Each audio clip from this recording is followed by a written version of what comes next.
Good morning to all of you. पिछले class में हम लोगों ने श्वसन के बारे में पढ़ा कि श्वसन ऐसी प्रक्रिया है जिसमें कि भोजन का दहन होता है और हमें ऊर्जा की प्राप्ति होती है। पिछले क्लास में हमने पढ़ा कि प्रथम चरण में जो श्वसन की प्रक्रिया है, इसके प्रथम चरण में क्या होता है, सभी जीवों में ग्लूकोज पायरुवेट के रूप में टूट जाता है, विखंडित होता है। पढ़ा था ये प्रक्रिया कहाँ पर संपन्न होता है, कोशिका द्रव में। हम लोगों ने देखा कि कोशिका के बीच में केंद्रक होता है और यह द्रव होता है। तो यह जो ग्लूकोज है, ग्लूकोज और ग्लूकोज पायरुवेट में जो टूटेगा तो ये कहाँ होगा, यह कोशिका द्रव में होगा। फिर हमने पढ़ा कि इसके बाद का जो चरण है यह अलग अलग जीवों में अलग अलग तरह से संपन्न होता है। सबसे पहले हम लोगों ने देखा कि यीस्ट में जो हम पायरुवेट का विखंडन होगा, किस में होगा, तो इथेनॉल एवं कार्बन डाइऑक्साइड में होगा और हमें क्या मिलेगी, ऊर्जा मिलेगी। तो यह प्रक्रिया ऑक्सीजन की अनुपस्थिति में होता है। तो हम याद रखेंगे कि यीस्ट में ऑक्सीजन की अनुपस्थिति में इथेनॉल और कार्बन डाइऑक्साइड बनता है और ऊर्जा की प्राप्ति होती है। फिर आगे क्या देखते हैं कि मांसपेशियों में हम लोगों ने देखा कि मांसपेशियों में पायरुवेट का विखंडन लैक्टिक एसिड या लैक्टिक अम्ल में होगा और हमें ऊर्जा की प्राप्ति होती है। हम लोगों ने पढ़ा कि यह ऑक्सीजन के अभाव में होता है। हम लोगों ने देखा था कि जब एक्सरसाइज करते हैं तो ऑक्सीजन का अभाव हो जाता है ना। और मांसपेशियों में किस चीज़, कौन सा पदार्थ जमा हो जाता है, लैक्टिक अम्ल। तो मांसपेशियों में लैक्टिक अम्ल के जमा होने से हमें वहाँ पे दर्द होता है ना। तो जब मांसपेशियों में हमारा होगा तो ऑक्सीजन के अभाव में होगा श्वसन, है ना, और हमें ऊर्जा मिलेगी। तो निर्माण किस चीज़ का होगा, लैक्टिक एसिड का, याद रखना है। फिर हम लोग देखेंगे आज कि मानव में और पादप में क्या होता है। तो मानव और पादप में पायरुवेट का विखंडन कार्बन डाइऑक्साइड और जल में होता है और हमें ऊर्जा की प्राप्ति होती है ना। तो यह क्या होता है, यह ऑक्सीजन की उपस्थिति में होता है। इसके लिए ऑक्सीजन की आवश्यकता होती है और यह जब ऊर्जा की प्राप्ति होती है, यह प्रक्रिया कहाँ होता है, तो माइटोकॉन्ड्रिया में होता है ना। हमने यहाँ पर लिख दिया है कि माइटोकॉन्ड्रिया में यह प्रक्रिया होगा। तो हम याद रखेंगे कि ग्लूकोज से पायरुवेट बना, पायरुवेट का विखंडन यीस्ट में ऑक्सीजन की अनुपस्थिति में इथेनॉल बनता है और कार्बन डाइऑक्साइड बनता है और अंत में ऊर्जा मिलती है।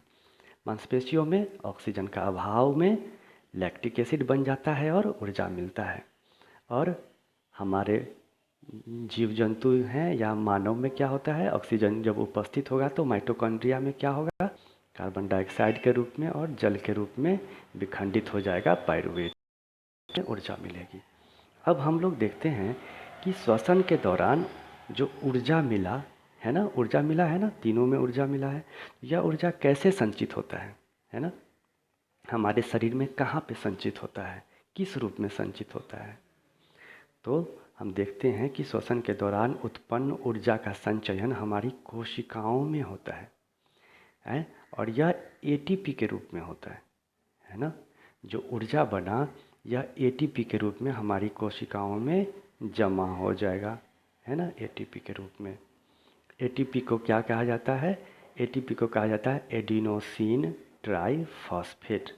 इसका पूरा नाम क्या है, एडिनोसिन ट्राइफॉस्फेट, है ना। एटीपी को जीवन का ऊर्जा मुद्रा भी कहा जाता है, एनर्जी करेंसी ऑफ लाइफ, है ना। जैसे पैसा जो होता है वह हम लोग जमा करके रखते हैं और जब ज़रूरत होता है तो उसको उसी हिसाब से खर्च करते हैं। उसी प्रकार हमारे कोशिकाओं में, हमारे शरीर में भी ऊर्जा के रूप में एटीपी जमा होता है और जब हमको ऊर्जा की आवश्यकता होती है तो यह एटीपी विखंडित होता है और हमें ऊर्जा मिलती है।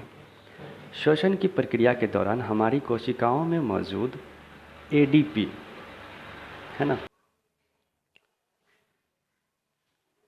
क्या होता है कि श्वसन की जब प्रक्रिया शुरू होती है तो ये जो हमारे कोशिका में पहले से ही एडीपी मौजूद होता है। एडीपी क्या होता है? तो यह एडिनोसिन डाइफॉस्फेट नामक एक यौगिक होता है ना। और यह जो पहले से मौजूद है, क्या होता है कि एक अकार्बनिक फास्फेट इसमें आके जुड़ जाता है। जैसे इस प्रकार की संरचना होती है एडीपी की, है ना, एडिनोसिन डाइफॉस्फेट की। अब क्या हुआ कि इसमें एक और फॉस्फेट आके जुड़ जाएगा, एक और फॉस्फेट आके जुड़ जाएगा। तो जब एक और फॉस्फेट आके जुड़ जाएगा तो इसी का नाम हो जाएगा एडिनोसिन। एक फॉस्फेट पहले से था, डाइफॉस्फेट था, और एक फॉस्फेट आके जुड़ गया तो इसका नाम हो गया एटीपी, एडिनोसिन ट्राइफॉस्फेट। ट्राई का मतलब 3, डाई का मतलब 2, है ना। हम पढ़ेंगे ना, आगे देखेंगे कि डाई का मतलब 2 होता है, ट्राई का मतलब 3 होता है। तो हम लोगों ने क्या देखा कि हमारे कोशिका में पहले से ही क्या मौजूद होता है? एडीपी मौजूद होता है। और इसमें क्या होता है कि एक फास्फोरस आके जुड़ जाता है। तो डाई था, डाई फास्फोरस था, एक फास्फोरस जुट गया तो डाई से ट्राई बन गया, तो एटीपी, एटीपी हमारे कोशिकाओं में बन जाता है। ठीक है ना। कैसे बना? तो हमारी कोशिकाओं में पहले से ही क्या था?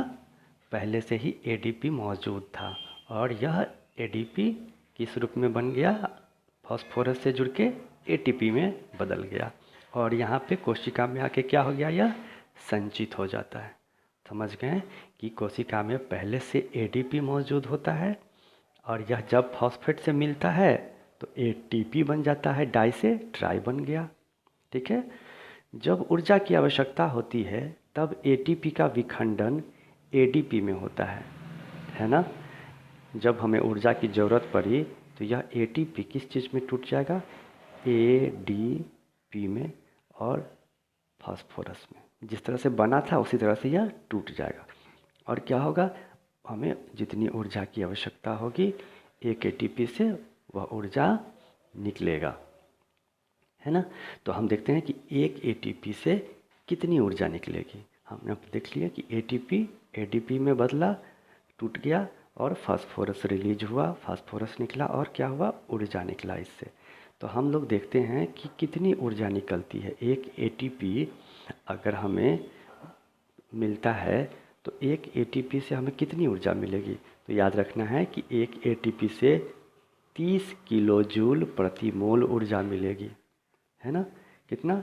30 किलो जूल प्रति मोल, या कैलोरी में देखेंगे तो 7.3 कैलोरी प्रति मोल ऊर्जा हमें मिलती है।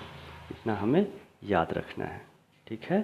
एक एटीपी से 30.5 किलो जूल प्रति मोल ऊर्जा मिलेगी।